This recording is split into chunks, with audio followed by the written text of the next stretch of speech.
Hey guys, I am Shahab, and this is another episode of Inside Out of Roslyn.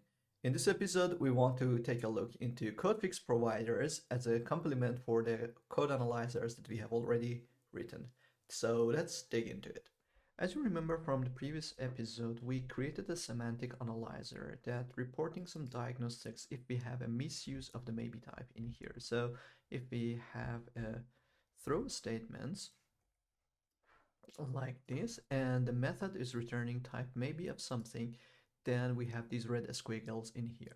However, that is not enough because it just sounds like to creating noise in our code base and not suggesting any alternatives. This is kind of the same when we are doing some code reviews. Sometimes we are not in favor of one approach or another, and we need to come up with some alternatives and provide options for the person who has created this pull request, for example, right? So we want to do the same thing today. We want to create a code fix provider that is attached to a diagnostic analyzer that we have created previously. And when that diagnostic is happening, then we have a light bulb in appearing in here, and it suggests us some alternatives. So let's create that. Today we are going to take a different approach. We are writing the tests first, and then we are implementing our code fix provider. So I'm in the test project. I'm going to add a new class. I'm naming it maybe code fix provider specs. Fix provider specs. Let's see this. Add since it should not be internal for test cases. So my first use case would be when a method with return type maybe throws a statement, the code fix provider should replace the throw statement with maybe.not. So let's implement that one first. Fact, the public void. Let's say when a method with return type maybe throws exception or exceptions, doesn't matter, then replace throw with maybe none. So the first thing is const string, the code that we have as the base in our application. I've already created like a test base. Let's just make sure that we don't have extra strings in here, and the semicolon is missing. So, and then the expected or the fixed code would be something like the following. Again, string literals, and I'm gonna paste what I already prepared. Let's have it in here. Remove extra spaces because they are really tricky when you want to debug your tests. And this is our first scenario. So what we want, as described earlier, we want to replace this through statement with this return maybe dot not. So we need a diagnostic to be reported at that location, and also we need a test environment that we are running all of those tests. From previous episode, we know that we could create an expected diagnostic with C# analyzer verifier, but we could also create a diagnostic from C#, C# code fix verifier as well, and it needs the it needs the semantic analyzer. Let's see the parameters that it needs in here. So it needs a T analyzer, which will be our maybe semantic analyzer, then a T code fix provider, which we don't have at the moment. We will create that momentarily, and then a verifier. And for here we will use the default verifier. Let's add them and create our diagnostic, maybe semantic analyzer. We are going to call this maybe code fix provider, and then not specs provider, and then we are going to use default verifier. It automatically completed this for me for like a diagnostic, and yeah, and then we need to pass the location of this diagnostic. And if we count the location, it would be 1, 2, 3, 4, 5, 6, and line 7. And since it's double tap, probably it's the 8th location there. Previously, we were adding Microsoft.code analysis.c#.testing.xunit. This is what I told you guys that you could use when you are, for example, using XUnit. If you're using NUnit, you should use the NUnit version. But actually, you don't need to use any of these framework-specific packages. They are obsolete, and you could just use this package, these two testing packages, without any framework-specific thing. Okay, I already added that package, so don't need to add it again. Then we need to create var test code. This will use C#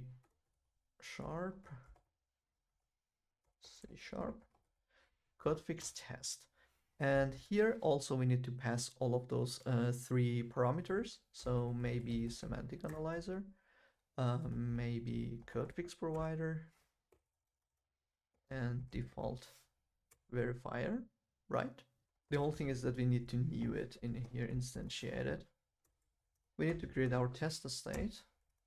So we have the source, extra space, extra curly braces. We would have our sources, it would be the code, and then we need the reference assemblies, which is the reference assemblies, not default one, and not the default one, but net9, since I'm using .NET 9 in here. And then we also need like additional references, and here it would be metadata reference that creates from file, and it would be type of maybe, and let's import the reference and assembly.location. Then we have expected diagnostics would be our diagnostic, and then last but not least is the fixed state. We actually have two properties, fixed code and fixed state. I used to use fixed code and just passing the fixed code string to it, but you could also use fixed state and pass more parameters. Currently, I'm just need the sources, and it would be our fixed code, and that's it. And we just need to run our test. So await, test got run async, and we also need to mark our method as async task. We should be fine. I'm duplicating this test.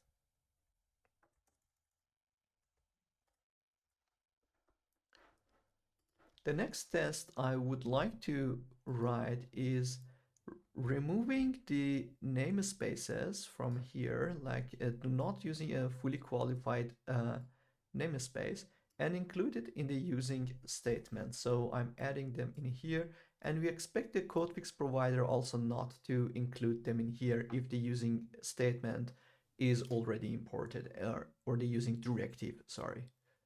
Is it using directive, or yeah, I think this is using directive. So if we have the using sample.fx at the top of the file, we don't want to include it in the suggested code.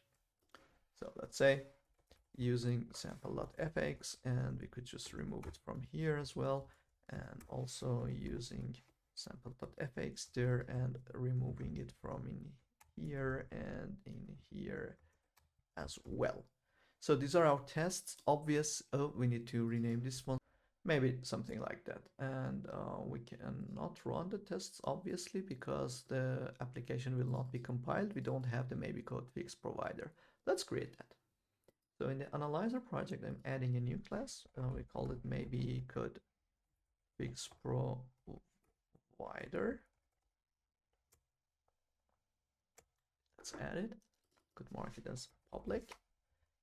It needs to inherit from codefix provider first of all, and implement two members. These are mandatory members. I'm just moving this one to the top. We also need to mark it with some attributes. So exported codefix providers, we need to say for which language it is. It is for C#. and the name would be name of maybe codefix provider.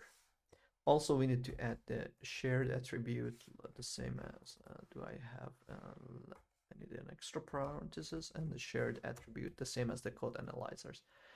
And here is this property, fixable diagnostic IDs, is the ID of diagnostics that this code fix provider is going to provide some suggestions and fixing them.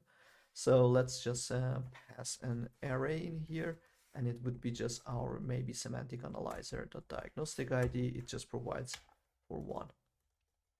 Okay, let's implement the register code fix async method in here. What we need to do is to register a code fix, and within that code fix we need to register an action. So let's see its parameters. Yes, it needs an action, so we say code action if I'm not dot create, and it also needs a diagnostic as the second parameter. We don't have it yet, we will create that, and let's create our diagnostic first. Since our analyzer is just reporting one diagnostic, right, I could just grab that from here. So it could be either diagnostic.0 or I could use that single. It doesn't really matter. So we have the diagnostic. Let's see what we need for the code action. For the code action, the first thing is the title that we need, and I think we added the titles before in our resources. So string dot format resources, yes, dot code fix title, and we need to pass two arguments to that, because if I open that in here, not this one actually, let's go to its implementation. You will see here it is having two parameters. It needs this one and this one. So it says replace, for example, throw with maybe .not, and that's what we want to do. And here we say replace throw with maybe .not. This is one thing, and next parameter is, let's see it. The next parameter is a code action. The code action is what we are going to do when the user clicks on the suggestion. So this code fix provider runs that code action that we are registering in here to fix the problem. And as you could see, the code action accepts a cancellation token and returns a task of document. So it's basically replaces the old document that the error or warning or the diagnostic is happening on that with a new one that is the fixed one. So let's pass that. So we have the cancellation token, and we want to have a method saying replace throw with maybe, and we are passing the original document and original root, because as you remember from the syntax trees and file relationship, every file has a syntax tree, and if we change the syntax tree, we are changing the file actually. So we need the root of this syntax tree to be able to replace nodes there. And we need the syntax node, the throw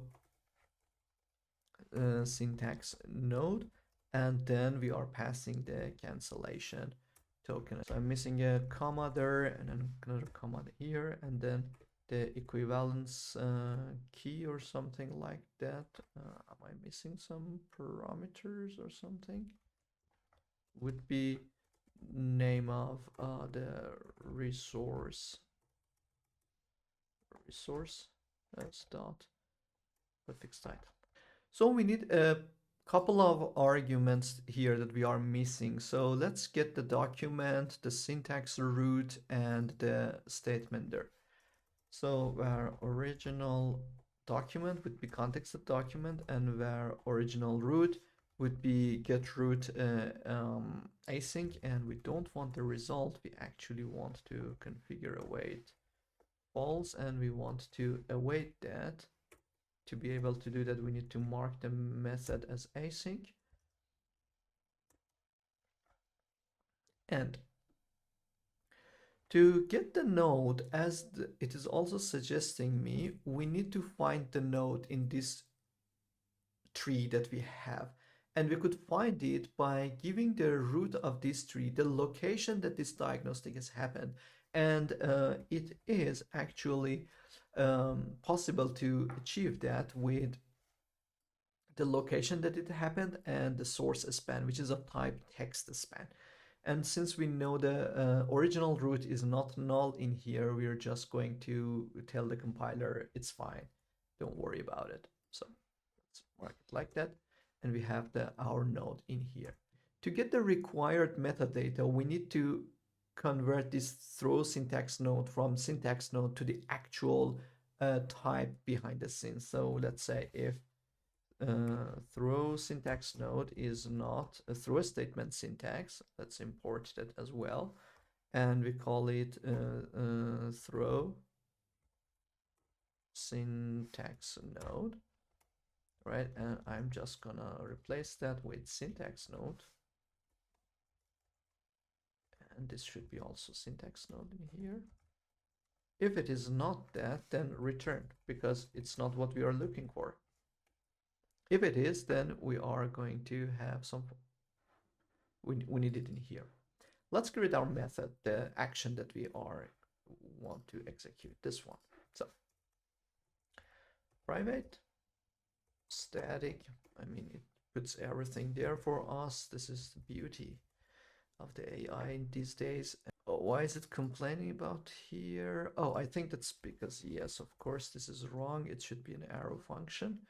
And there we go. So we have the document, which is our, let's just rename it to original document. And we have our syntax node, which is our original root. And then we have the other one. Good.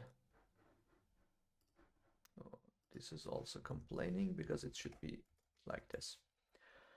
In the first or second episode, we talked about Roslyn quarter. So what we want to do here is we want to write a C# code that creates a part of a syntax tree that is representing return statement. And for that, we could leverage Roslyn quarter and to help us to achieve that. Let's do that there. So here is Roslyn quarter, and what we want to get from here is to have the C# code that generates a syntax tree representing the following code, maybe .not. And in here, the next step is to click on this button and get our equivalent C# code in here. Let's do that. What I'm interested in is this return statement until here. Probably I need to remove some of the parentheses. Let's copy that and go into our code. Here we call it var return statement, and it would be something like this. And all of these methods are coming from the syntax factory. And let's import that one, and also let's say import static members. So we have everything here. Probably a couple of parentheses are missing, and we should be fine. So this is the statement that we want to replace. This is the return statement syntax node actually. And we want a new root. I think the suggested code should be fine. And we want to replace the original document with the root that we have created. So what we are doing here, we are saying that we want in this original root to replace the throw syntax node with the return statement that we have created. And then we are replacing the original document with this new root, and we are creating a new document. It will replace it in our project. Okay, then let's run our tests to see if everything is happy. I'm not sure why my maybe code fix providers are not there. Run all. Okay, now they are in here. Okay, we have green. So it says it starts at column 8, was actually at column 9. So we have some location issues there. And let's fix that. And okay, so here it expects it to be line 9, column 9 instead of column 8. I'm running this again. It's failing again. Okay, it seems that we are not respecting the spacing of the throw statement and return statement in here. We could fix that, but before doing that, I would like to show you something else.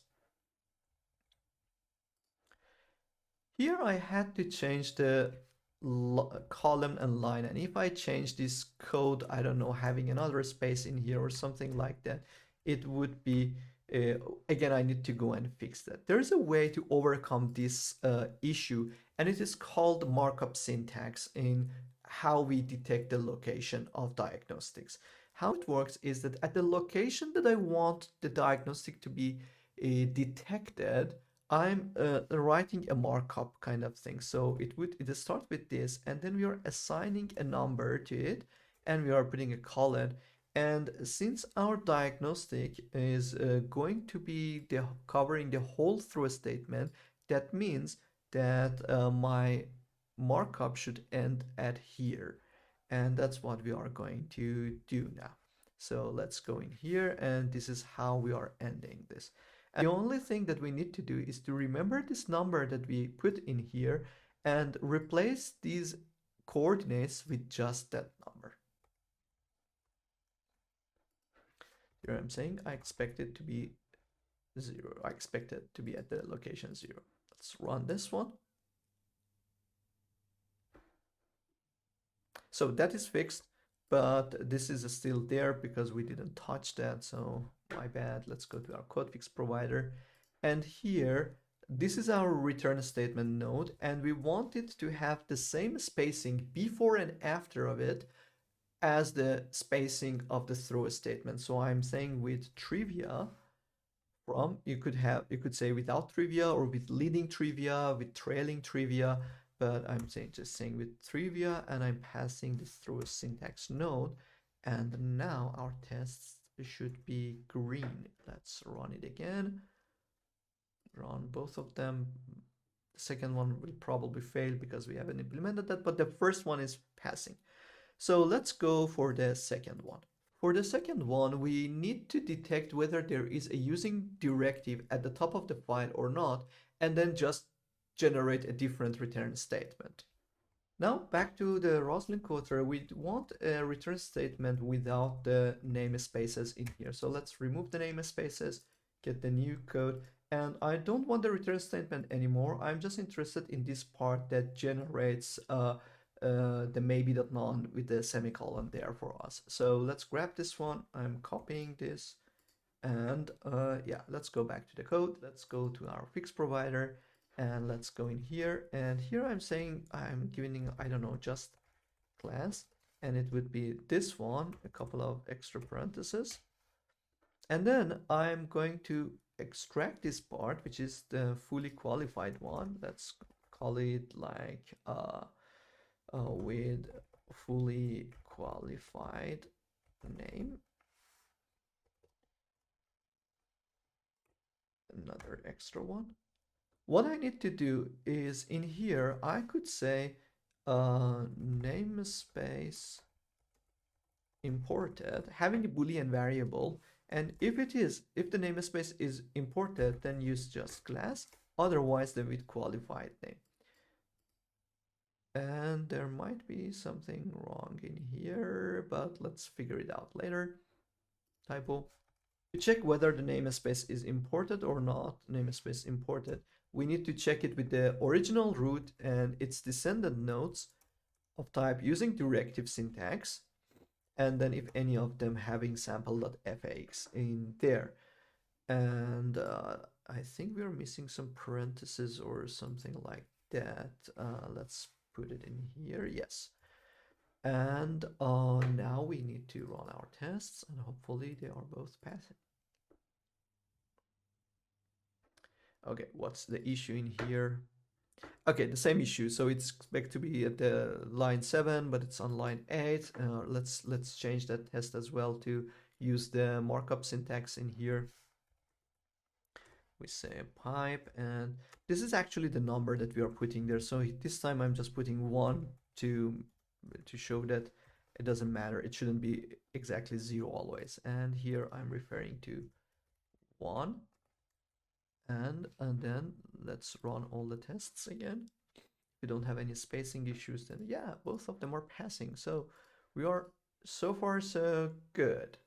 Then let's see that in action. If I'll go to our greeter class, now in here you will see that I have this light bulb in here. If I click on that, there is a suggestion for me, replace throw with maybe .none. And if I click on that, you will see that it replaces that.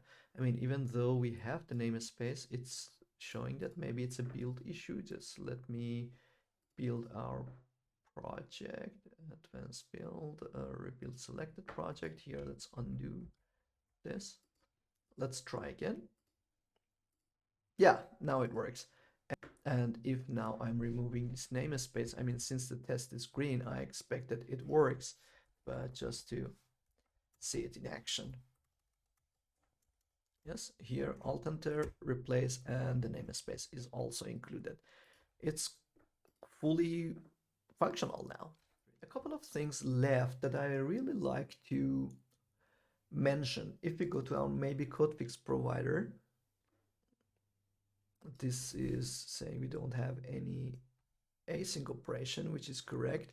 So what we could do here, we could check for before replacing the statement, we could check whether the cancellation token is requested or not. This is something we could do. Also here we could check that as well, context cancellation token. But if I hover over this maybe code fix provider, it suggests me something. It tells me something about fix all providers. It is, if I cannot show that unfortunately in Rider, but if you have Visual Studio, when you see the code actions and the suggestions, at the bottom of that dialog there is solution document project, and you could select to which scope it applies these changes and these suggestions.